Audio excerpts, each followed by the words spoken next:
एक समय में एक गांव में वीरेंद्रा नामक एक बड़े आदमी रहते थे। वो बूढ़ा आदमी उसके बेटे रोहित, बहू सरला और पोता रोशन के साथ एक छोटे से घर में रहता था। रोहित उसी गांव में खुद के एक व्यापार करता था। उसमें चिकन रोल्स और एग रोल्स बनाकर उन्हें बेचता था और उसके द्वारा आए हुए पैसों से उसके परिवार का देखभाल करता था। एक दिन वो हमेशा की तरह चिकन रोल्स बना के बेचने लगता है। चिकन रोल, गर्मा गर्म चिकन रोल, स्वादिष्ट चिकन रोल, आइए बाबू आइए, ऐसे जोर जोर से चिल्लाते हुए आते जाते लोगों को वो पुकारता था। एक दिन उसके पिता उसके दुकान जाते हैं। बेटा रोहित, मुझे बहुत भूख लग रहा है। बहू ने अब तक घर में कुछ बनाया नहीं और मैं रुक नहीं पा रहा हूँ, इसलिए मैं यहाँ आया हूँ। अगर आपको इतना भूख लग रहा है तो घर पे खाना चाहिए था।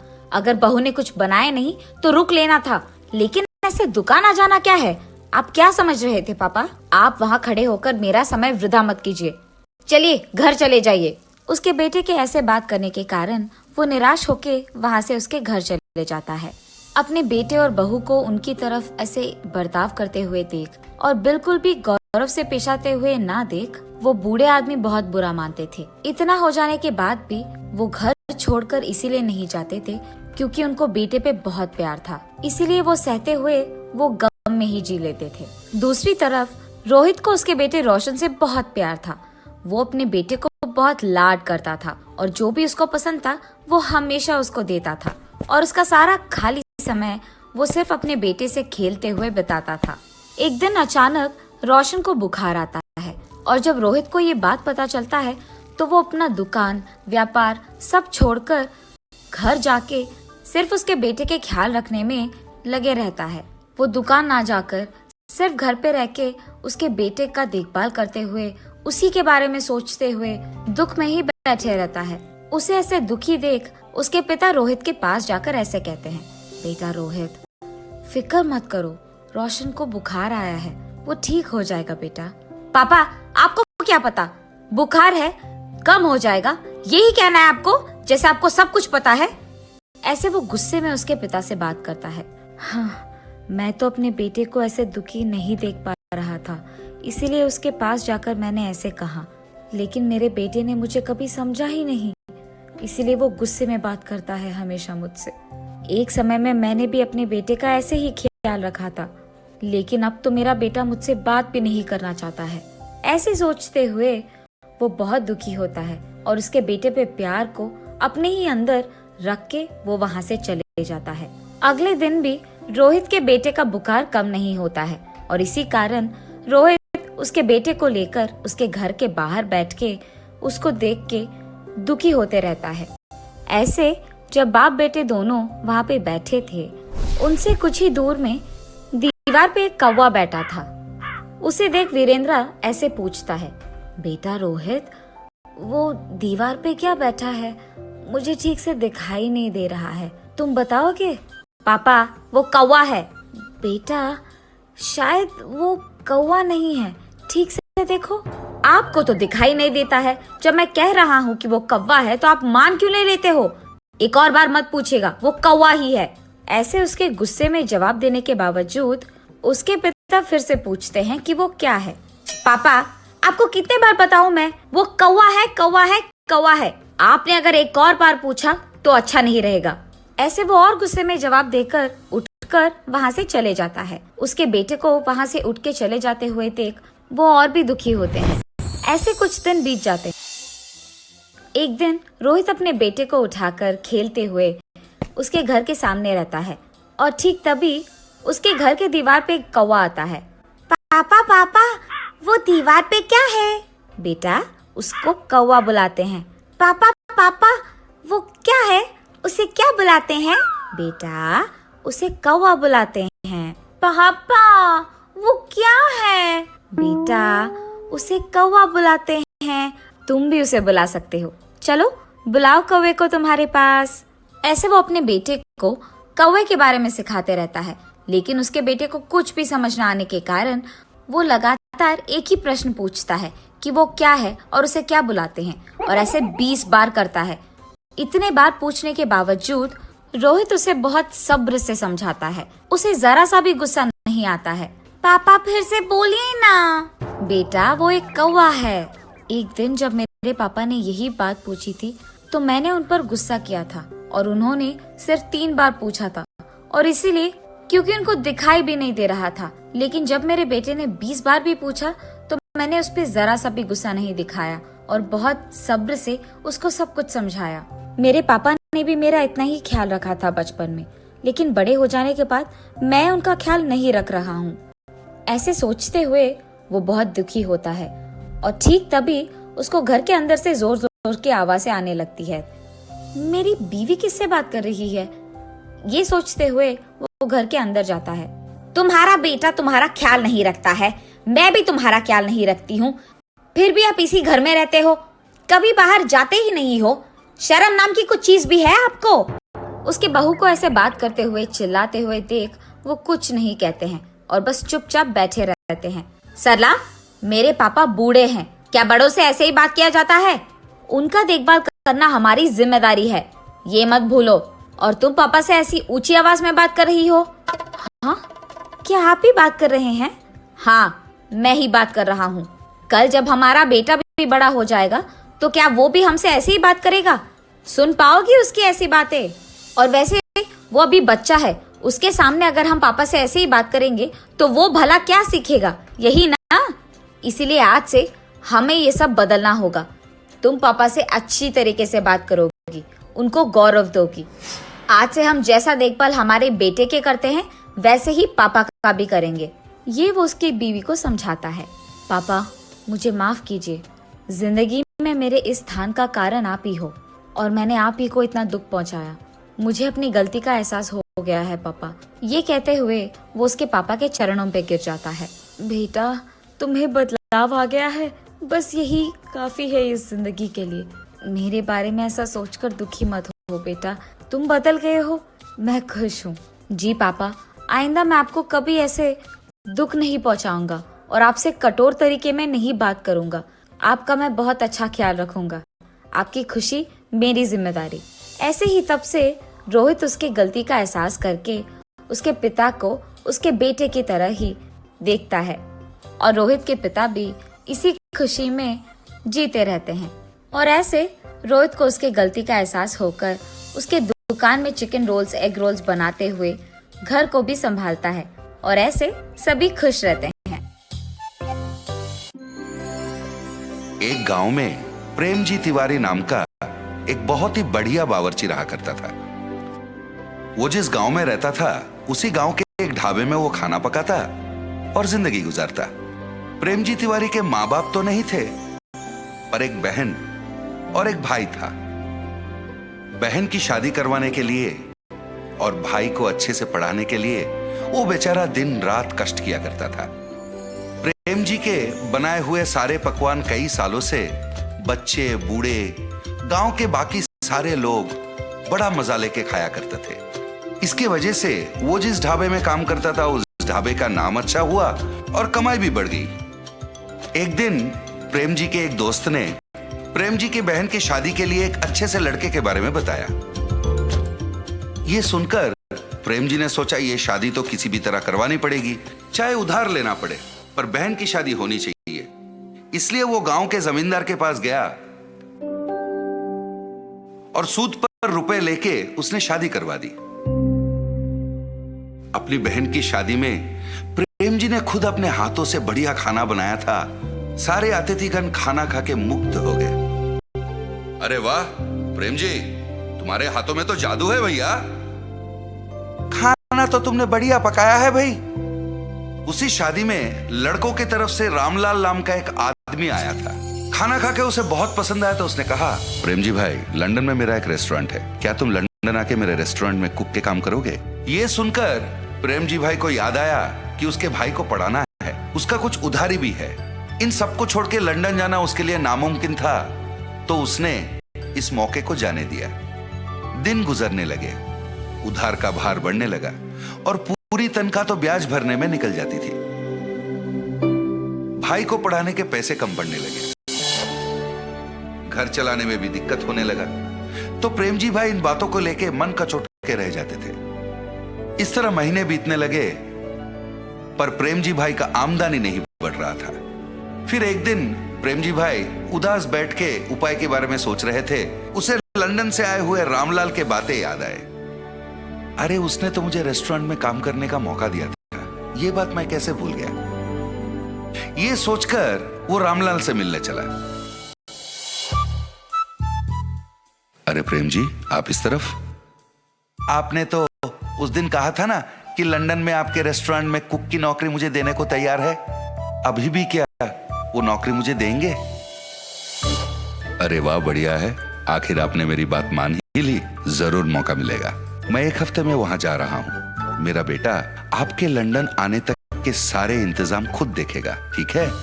फिर जब रामलाल वापस लंदन चले गए थे, रामलाल के बेटे ने प्रेम जी का लंदन जाने तक का पूरा इंतजाम 1 महीने के अंदर कर दिया। प्रेम जी ने उससे कहा, बहुत बहुत धन्यवाद बेटा, आप बिल्कुल चिंता मत कीजिए, यहाँ हम सब हैं ना। आप आराम से लंदन जाइए, वहां अच्छे से पैसे कमाइए और अपनी पूरी उधारी चुका लीजिए। अपने भाई को अच्छे से पढ़ाइए। अगले 10 दिन में लंदन जाने की आपकी फ्लाइट है। इस तरह उसने प्रेम जी को समझाया और उसे लंदन भेज दिया। प्रेम जी लंदन में स्थित रामलाल के इंडियन रेस्टोरेंट में अपना रसोइये का काम शुरू कर दिया। उसके खाना पकाने के तरीके, सब्जियों को काटने के तरीके, खाने को प्लेटिंग के वक्त गार्निश करने के तरीके, और सबसे बढ़िया बात यह थी, जब उसका खाना पकता था पूरा रेस्टोरेंट खुशबूदार हो जाता। वो मन लगा के लजीज खाने बनाता रहा और कस्टमर खुश होते रहे। खाने से खुश होकर लोग उसे काफी पैसे टिप में देते थे।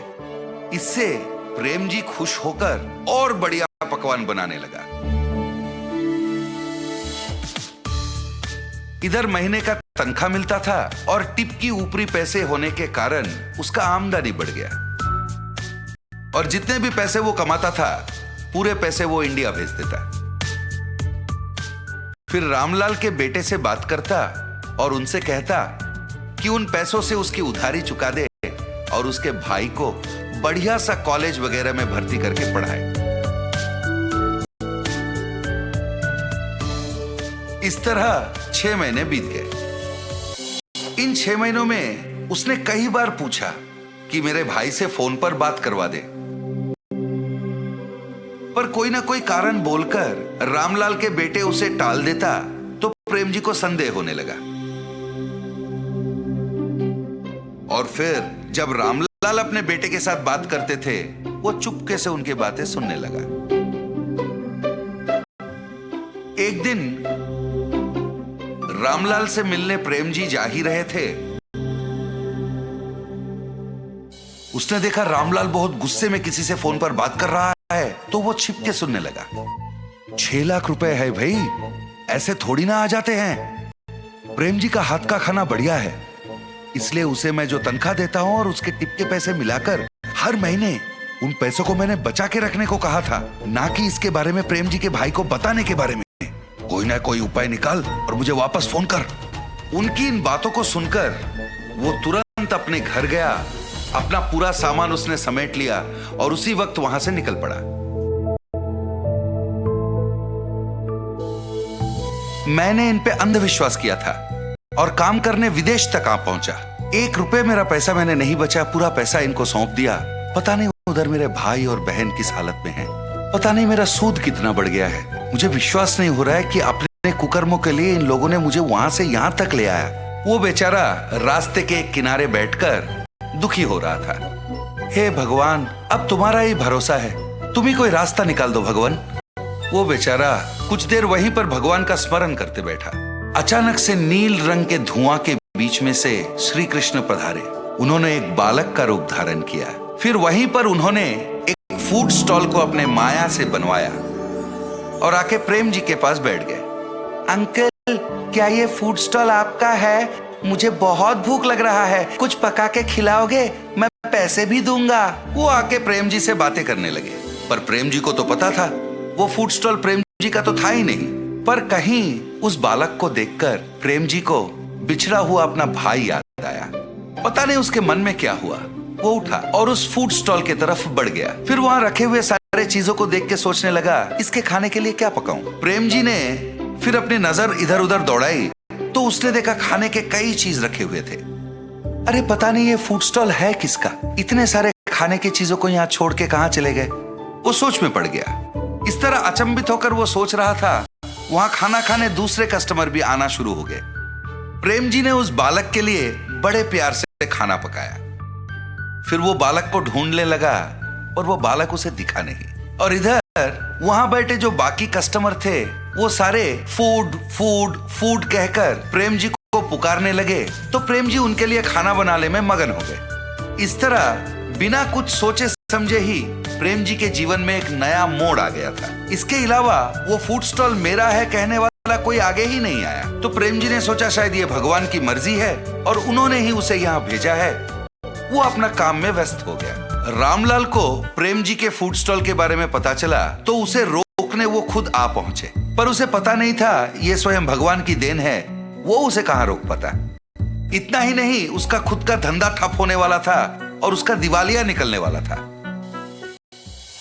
फिर प्रेम जी ने अपने कमाए हुए पैसों को जमा किया और एक विदेशी के सहायता से उसने अपने भाई को लंदन बुला लिया। वो अपने भाई को लंदन में पढ़ाने लगा, अपनी उधारी भी चुका दी और फिर अपनी जिंदगी को वो आराम से खाना पकाते हुए जीने लगा। प्रेम जी अगर रामलाल और उसके बेटे की बातें नहीं सुनता, पार्क में उस बालक की बात मानकर अगर वो फूड स्टॉल में नहीं जाता, तो शायद आज वो अपने भाई बहन के साथ इतनी खुशी खुशी जिंदगी नहीं बिता सकता। एक लंबे समय पहले एक गांव में विनोद और सावित्री नामक पति पत्नी रहते थे। उनके साकेत और प्रणवी नामक 2 बच्चे भी थे। विनोद एक छोटा नौकरी करता था। विनोद को पता था कि उसकी पत्नी बहुत बुद्धिमान और तेज है, इसीलिए उसे हर काम में बहुत प्रोत्साहित करता था। हर वक्त सिर्फ घर के काम करते हुए समय बिताने के बदले सारे काम जल्दी खत्म करके मैं रोज नए प्रकार के व्यंजन बनाने की कोशिश करूंगी। हाँ, तभी मैं एक ना एक दिन खुद का एक नाम कमा पाऊंगी। ऐसे हर रोज अखबार में, टीवी में अलग प्रकार के व्यंजनों को देख घर पे बनाने की कोशिश करती थी। एक दिन अखबार में मटका मटन बिरयानी का विधि पढ़ के उसके घर में सारे काम खत्म करके एक मटके को लेके उसे साफ करके मटन बिरयानी के लिए जरूरी सामग्री तैयार रख के मटन बिरयानी बनाती है। घर में मौजूद परिवार वालों को मटके में बिरयानी परोस के उसे स्वाद करने कहती है, ताकि वो ये जान सके कि उसका स्वाद कैसे है। उसके पति और बच्चे मटन बिरयानी का नाम सुनते ही उत्साहित होके खाना शुरू करते हैं। अखबार में जैसे दिया गया था वैसे ही बनाने पर मटन बिरयानी बहुत तीखा बनता है। माँ, मटन बिरयानी बहुत तीखा है, इसे खाना मुझसे नहीं होगा, ऐसे कह के चला जाता है। और उसके पीछे ही प्रणवी और उसके पति विनोद भी चले जाते हैं। अपने परिवार वालों का उसके हाथ का बिरयानी ना खा पाना उसे बहुत निराश करती है। उसे दुखी देख उसके पति उसके पास आके कहते हैं, अरे सावित्री, क्यों दुखी हो? पहली ही बार में अगर इतना अच्छा आया तो अगली बार सोचो और कितना अच्छा आएगा। तुम निराश मत हो, एक और बार कोशिश करो, ऐसे उसके पति का कहना मानती है। मेरे दुखी होने की कोई जरूरत नहीं है, मुझे मटन बिरयानी वैसे भी अच्छे से बनाना आता है और इसीलिए मटके में भी अच्छा ही बनाऊंगी। कुछ दिन बाद सावित्री वापस मटके में मटन बिरयानी बनाती है।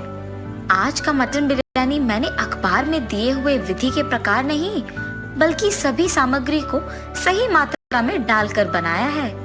ऐसे सोच के सभी को बुला के मटका मटन बिरयानी परोसती है। माँ, इस बार मटन बिरयानी बहुत ही स्वादिष्ट है। हाँ माँ, बहुत ही स्वादिष्ट। सही में बहुत ही स्वादिष्ट है सावित्री, तुम्हारे हाथों में तो जादू है, तुम्हें तो एक होटल लगाना चाहिए। उसके पति की बातें सुनकर उन्हीं के बारे में सोचती रहती है। मेरे पति के बातों के अनुसार ही अगर मैं एक होटल शुरू करूं तो घर के सारे काम करने के बाद वैसे भी मैं दिन भर खाली ही रहती हूँ। ये फैसला करके अपने पति के पास जाती है। सुनिए, आपकी बातों के बारे में मैंने बहुत सोचा है। मैंने फैसला किया है कि मैं एक होटल शुरू करूंगी। आजकल का कोई भी होटल वैसे भी मटके का बिरयानी नहीं बेच रहे हैं, इसीलिए मैं मटका बिरयानी बना के बेचना शुरू करूंगी। सावित्री, तुम सही बात कर रही हो। मुझे भी ऐसा कभी नहीं लगा कि मटके का बिरयानी भी इतना स्वादिष्ट हो सकता है। इतना ही नहीं, तुम्हारे जितना अच्छा तो और कोई नहीं बना सकेगा। ऐसे वो एक होटल शुरू करने के लिए सभी तैयार करती है। एक होटल शुरू करती है। उस होटल को मटका मटन बिरयानी का बोर्ड लगा के बिरयानी बेचना शुरू करती है। जब वो मटका मटन बिरयानी बनाती है तो वो सुगंध उस तरफ से जाते हुए सबको आकर्षित करता है और मुड़ के देखने पर उन्हें वो बोर्ड दिखाई देती है। मटका में बना हुआ बिरयानी, मैंने तो ये कभी नहीं सुना। मटके में तो पानी भरते हैं ना, बिरयानी भी बनाते हैं क्या? पता नहीं यार, लेकिन सुगंध तो इतना अच्छा आ रहा है कि अभी खाने का मन कर रहा है। ऐसे कह के उस होटल को जाते हैं। होटल को आए हुए ग्राहक को वो गर्मा गर्म बिरयानी देती रहती है।